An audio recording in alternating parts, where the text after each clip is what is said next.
जीवन में कुछ भी स्थायी नहीं है सिवाय परिवर्तन के। रात होती है, सुबह होती है, सूर्य निकलता है, सूर्य अस्त होता है। तो आपने देखा होगा ज़िंदगी ना उतार चढ़ाव का ही एक रूप है। Hey everyone, good morning. आप सभी को राम राम सीताराम। मैं कृष्ण रघुवंशी आप सभी का स्वागत करती हूँ। तो देखिए मॉर्निंग का ब्लॉग है और अभी ना सूर्य भगवान नहीं निकले हैं। तो सुबह सुबह जो इतना प्यारा सा व्यू होता है ना, इसको देखना मुझे बहुत ही अच्छा लगता है। तो मैं आ जाती हूँ और यहाँ पर खड़ी हो जाती हूँ। तो जो लोग ना वॉक के लिए निकलते हैं उनको भी देखती रहती हूँ। तो इतना शांत माहौल तो बस ना सुबह ही देखने के लिए मुझे मिलता है। तो देखिए सूर्योदय हो रहा है और मेरे ढेर सारे काम है जो है हो चुके हैं। तो यहाँ पर जो है माही ना स्कूल के लिए जा रही है और मॉर्निंग का ही व्यू देखना ना मुझे बहुत ही ज़्यादा मतलब मेरा सबसे ज़्यादा फेवरेट काम है।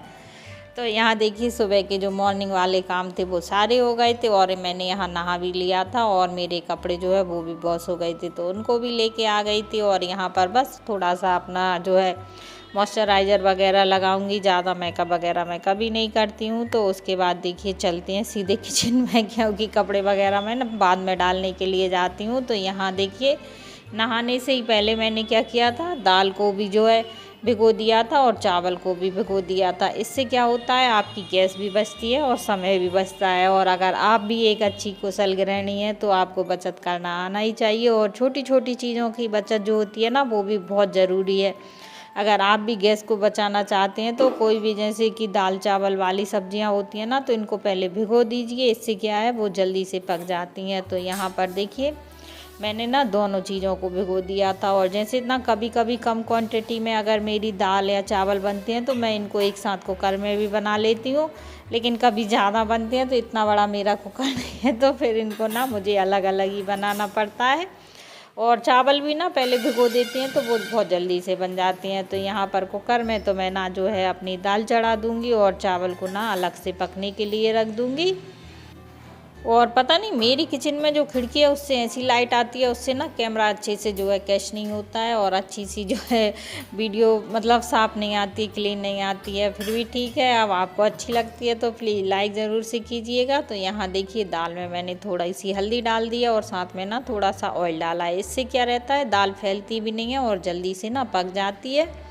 और यहाँ हम कुकर लगा देंगे। और चावल को ना मैंने अलग से ऐसे ही पकने के लिए रख दिया है, उनको कुकर में नहीं पकाऊंगी, क्योंकि राज कहता है ना कि मम्मी कुकर में पकी हुई चीज़ें ज़्यादा अच्छी नहीं रहती हैं। लेकिन दाल क्या है बिना कुकर के ना उबलती ही नहीं है। तो देखिए चावल को तो मैं इस तरीके से एक जो है अलग बर्तन में जो है पका रही थी और इसको ना टारती जाऊंगी। लेकिन इनका टेस्ट भी अलग आता है। आप देखिएगा जो कुकर में बने चावल होते हैं उनका अलग टेस्ट रहता है और इस तरीके से बने हुए चावल का ना अलग टेस्ट रहता है।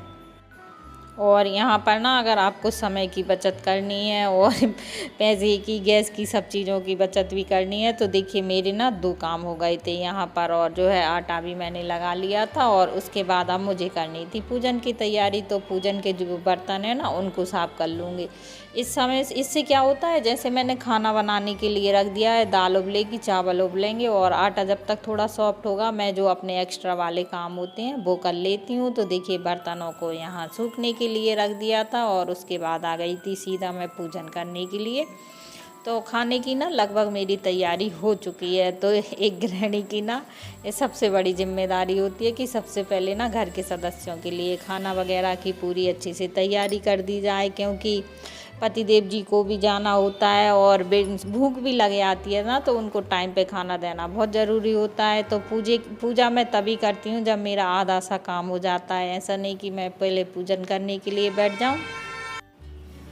और बस यहाँ पर देखिए जल चढ़ा रही थी। तो पहले ना मैं तुलसी को जल चढ़ाती हूँ, उसके बाद सूर्य भगवान को। और मैंने सुना है, वैसे मैं ना ज़्यादा प्रवचन वगैरह तो नहीं सुनती हूँ, लेकिन कहते हैं सूर्य भगवान को ना इस तरीके से ऊंचे हाथ करके और किसी पेड़ पे जल चढ़ाइए, जिससे क्या है वो पैरों पे नहीं गिरेगा। और हाँ, अब मैं ना आटा लगा रही थी और क्या है आज ना मुझे मक्के की रोटी बनानी है। तो जो मेरा नॉर्मल गेहूं का आटा था वो तो मैंने पहले लगा दिया था और यहाँ पर जो मक्का का आटा है ना उसकी मैं आज रोटी बनाने की सोच रही थी। थोड़ा सा रखा था, भुट्टे आए थे तो उनके मैंने ना दाने निकाल लिए थे और फिर मैंने सोचा इनसे क्या बनाऊं, तो उनको ना पीस लिया था। और इस आटे में ना बिल्कुल भी लोच नहीं रहता है जैसे गेहूं के आटे में रहता है। तो मैं सोच रही थी पता नहीं बनेंगी कि नहीं, लेकिन फिर भी सोचा चलो बन ही जाएंगे। तो यहाँ पर क्या है मेरी दाल तो जो है बन गई थी और यहाँ देखिए चावल भी मेरे जो है पक गए हैं। तो अब बस इस आटे को लगा के मैं रख दूँगी और देखती हूँ किस तरीके से रोटी बनाऊँगी, क्योंकि मैं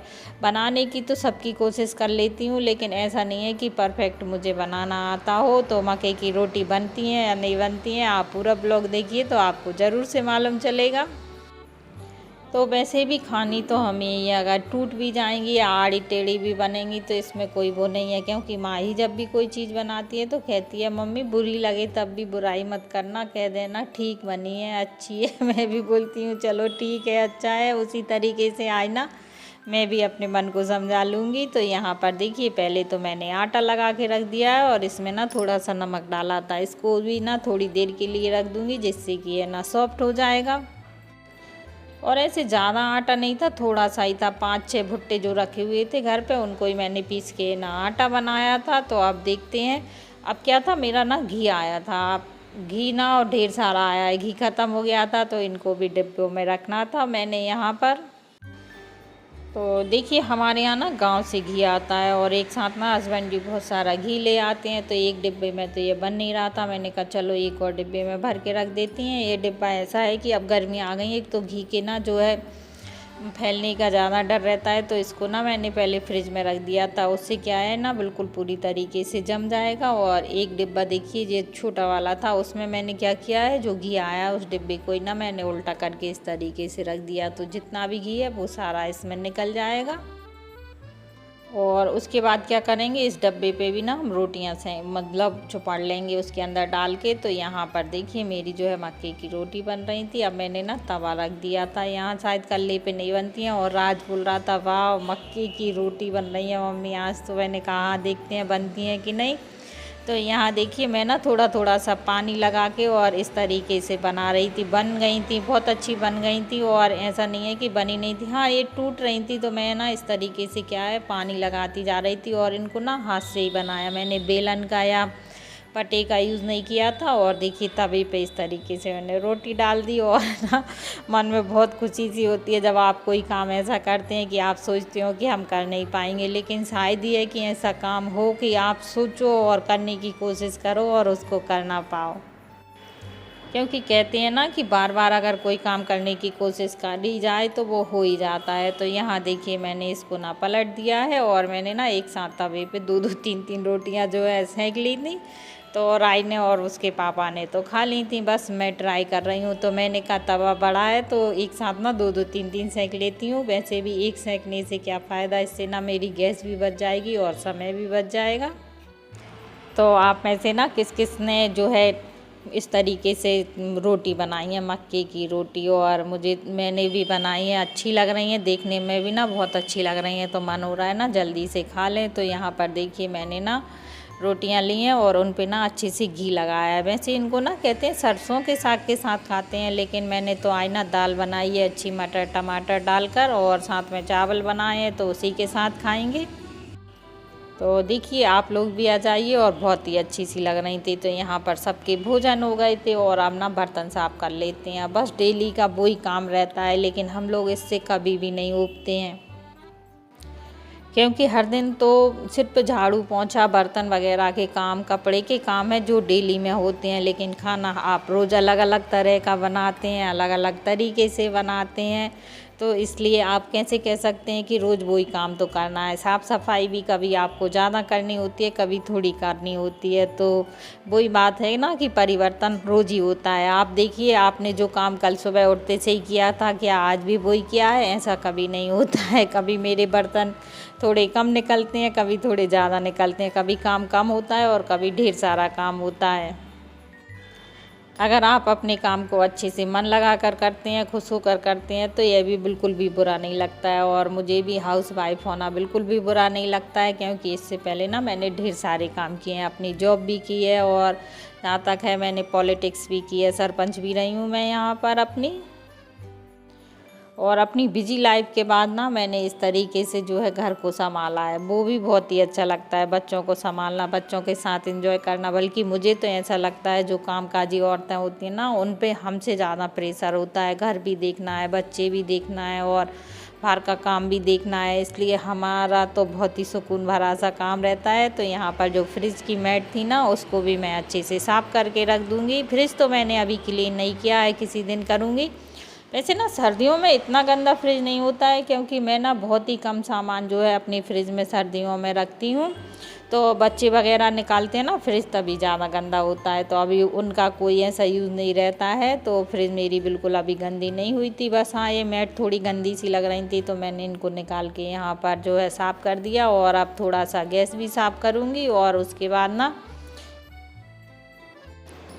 देखिए गैस साफ़ करने के बाद ना इस जो जगह रहती है ना, उसको भी मैंने अच्छे से क्लीन कर दिया है, क्योंकि थोड़े बहुत ही दाग लगे रहते हैं ना, तो वो अच्छे नहीं लगते हैं देखने पे। और साफ़ सफाई हो जाती है तो हमें खुद से ही अच्छा लगता है। तो किचन के सारे काम हो गए थे, और यहाँ पर देखिए मैं आ गई थी अपने खरगोश को खिलाने के लिए। एक और जिम्मेदारी बढ़ गई है मेरे ऊपर। तो कोई भी नहीं देखेगा इतना जितना कि मुझे देखना पड़ता है, क्योंकि घर में ही ना मैं ही रहती हूँ। तो उसके खाने का, उसके पानी वगैरह का, और थोड़ी देर ना मन भी उससे बहुत लगा रहता है। तो देखिए उसके लिए ना पति देव जी खाने की पूरी व्यवस्था करके जाते हैं। जब भी जाते हैं तो अच्छी सी जो है चने की भाजी रख के गए थे। तो देखिए वो कितने अच्छे से कुतर कुतर के खा रहा है, और सच में इसको खिलाना, इसको देखना ना बहुत ही अच्छा लगता है। तो देखिए इसको ना हम खाना खाते हुए छोड़ के चलते हैं, और अभी ना मुझे जाना है छत पे, क्योंकि छत पे ना मेरे जो है कपड़ा डालने वाला काम है। क्योंकि नीचे अभी नहीं डालती हूँ, नीचे क्या है उस पर कपड़े बनते नहीं हैं, कपड़े ना ढेर सारे हो जाते हैं। तो जो स्टैंड पे है ना, कपड़े इतने सूख भी नहीं पाते हैं। ऊपर डाल देती हूँ, गर्मियों के दिन है तो हवा चलती है, और थोड़ी देर में ना कपड़े, मतलब जी सोचिए घंटे 2 घंटे ही लगेंगे और पूरे कपड़े सूख जाते हैं। और यहाँ पर आजकल ना मैं साड़ी वेयर कर रही हूँ, आपने देखा होगा, लेकिन बहुत मुश्किल है मेरे लिए। तो पति देव जी ना बहुत ज़्यादा डांट रहे थे। मैं वो उनसे बोलती हूँ मेरी कमर दुख रही है, मेरा हाथ दुख रहा है, तो बोलते हैं क्यों पहनती हो, तुमसे किसने बोला है। मैंने कहा अच्छा लगता है साड़ी पहनना ना, बहुत अच्छा लगता है, लेकिन बस वही है कि जब आपको दिक्कत है तो फिर मैं ना सूट ही पहन लेती हूँ। लेकिन 2-3 दिन से बहुत मन सा था, तो 2-3 दिन मैंने अच्छे से जो है साड़ी वेयर की है। और सूट वगैरह में ना मुझे गर्मी भी बहुत लगती है, इतनी ना साड़ी में नहीं लगती है। तो देखिए अपने पेड़ पौधों में भी पानी डालूंगी, क्योंकि अब ना बहुत तेज़ धूप निकलने लगी है। और जो हमारे नीचे तो पेड़ इतने नहीं सूखते हैं, और ऊपर ना थोड़ा पानी हमें ज़्यादा डालना पड़ता है। तो चलिए आज ना मार्केट चलते हैं, थोड़े बहुत जो काम है वो करके आएंगे, और अगर कुछ ख़रीद के भी लाएंगे ना तो आपको ज़रूर से दिखाएंगे। तो मैं, राज, माही तीनों ही जा रहे थे शॉपिंग करने के लिए। और आपको क्या करना है, अगर ब्लॉग पसंद आए तो लाइक कीजिए, शेयर कीजिए और सब्सक्राइब कीजिए।